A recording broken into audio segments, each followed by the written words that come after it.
Sa pagsugod ako og comment sa social media, no, isa sa mga comments ako mao nga mao kuno nibiya ko sa Roman Catholic tungod kay kulang ko sa pagpakisayod sa kung unsa gyud ang tinuod nga tudlo o doktrina sa Roman Catholic, no. Ah, akong klarohon nga dili na tinuod, no, nga wala ko nagpakisayod. In fact, no, wala man gyud ako gina-close ang kana bitawng connection, no? Kana bang nga pwede pa dunay istorya o dialogo. Gani at one point, na ako'y pare nga i-message, kay gusto ko katin-awan, no? Ni-reply si Father nga, sige Rem, suruyap ko ninyo ni Mrs. nimo sa akong balay, kay atong istoryahan ng imong mga concern, no? Ang ako mong gi-message sa iya ato mao nga, ah, kung giingon sa Bible nga ang tao mao ang templo sa Dios, para unsa pa man ang pilgrimage, no? Nga magsuroy-suroy ka sa mga kasimbahanan, suroyon to mga images unsa ba na diha, unya para mag-pray, kung ikaw na karon ang temple sa Holy Spirit. Mo to nag-schedule mi nga magkita o magistoryahanay. Dala mi ni Mrs. og Bible. To our surprise, si Father wala may dala atong higayuna. Ang iyang bit-bit nagatubang sa mga, I think, flashlight, no? Ang expectation na mo nga mogamit siya explanation pinagi sa Bible, yan laming gisuginlan sa mga hitabo, mga historical nga pilgrimage nga gibuhat. Din akong gi-question, wala kay kuan ana diri kanang ma-explain gikan sa Bible, no? Iyon siya, pointless man hisgutan ang Bible. Na-shock ko siyang tubag ba? Anong nahimong pointless hisgutan ang Bible? Akong na-sense po na ito higayuna, nga si Father murag dili na interested nga ipadayon pang sugilanon. No? Murag kulang na ito nga palayason mi. Nakasabot po ni. No? Mo to nga, nilakaw mi ni Mrs. Later on, gi-unfriend ko ni Father. No?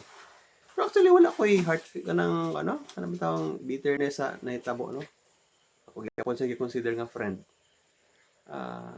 Wala man gyud ako ginakuan nga personal sa tao akong kuan, no? Ako lang nga itandi lang nato ang ginaingon sa Bible sa atong ginatudlo sa tao kung ni match ba. Karon di lang kay dugay nay laing pare nga akong gi-message, no? Nalaging ako lang ginatan-og gyud pud ang view. Di man ko sarado utok. Ang akong question mao ni sa message.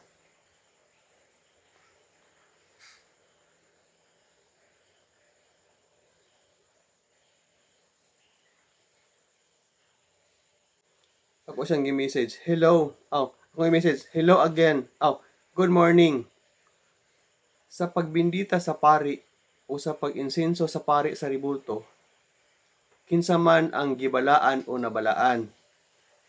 Ang pari ba nga maoy nagbindita o nag-insenso o ang ribulto? Well, na-reply po si Father, Engineer, lisod ma-explain ako sa messenger, maayo unta mag-istoryahay ta kay theological concern man ni nga pangutana. God bless you. Upon na-reply po ko, okay, ako nang iampo nga maabot ng higayuna. So far, wala pa ni nahitabo ng higayuna, no? Yeah. Ang ako lang point is that, dili personal akong kuno, dili man sa tao, kundili, ang kanalang kong mga issues nga dispariha ang tudlo sa Roman Catholic, tandi sa kung unsa nasa Bible. Ato ko pangutana, kasimpol ana. Kinsa ba gyud ang mabalaan di ay sa oras nga ang pari mo bendita o mo insenso sa ribulto? Ang ribulto ba nga gibenditahan o ginsensohan? O ang pari nga mooy nagbendita o nag-insenso? Abi daw kung kamoy pangutanon, unsa may tubag-an na pangutana? Simple nga pangutana. Dapat aton isang masabtan nganong ginabuhat nato na og biblical ba na, no? I have nothing against anybody in a personal way. Kada lang kung ato lang paandaron atong utok, no? Para nga ma-explain po nato unya sa magpangutanan nato.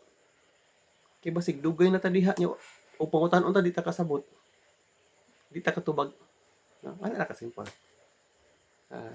Kung naamoy ikatubag ato, comment. Daghang salamat.